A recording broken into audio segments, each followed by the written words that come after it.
everyone. My name is Ryan Sorensen, and I am the host of the Cause for Christ podcast with Fair Latter-day Saints. For a period, I did a podcast called the To Whom Shall We Go podcast. It wasn't very big, but I feel like I was able to help some people with that, and it was a really great experience. But eventually, just over time, that kind of just faded away, and I haven't done much with that for the last year and a half.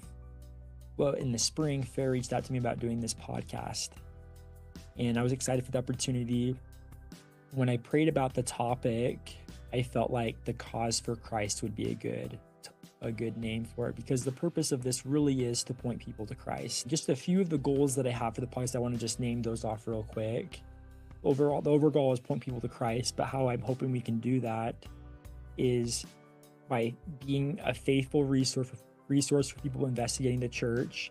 Oftentimes these people go to YouTube and there's so much anti-material on there. I hope there just be one more faithful voice in the choir of faithful voices on YouTube. And my other goal is I want this to be a resource for members to learn how to think in a more faithfully resilient way. So just hopefully it can be a resource for the everyday member. Hopefully we can use enough normal people English that even if you're some mom or some Relief Society president or some bishop who has absolutely no exposure to apologetics or Latter-day Saint scholarship, apologetics meaning kind of the rational defense of something, even if you don't have a background for that, hopefully this can be a resource that you can come in and you can enjoy it. And you can learn how to think in a way so that someday when your kids come to you, or people, when you're a bishop, people come to you and they're looking for answers, you can know how to process these issues.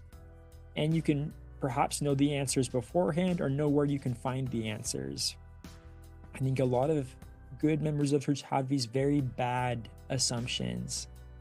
And when we're in the information/disinformation age, we can't hide from these things like we used to. So I hope this can be a helpful resource with that.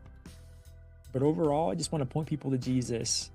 I know that this is his restored church. I know that priesthood keys have been restored. And I know that he loves all of us. And that's it. Excited to have you listening.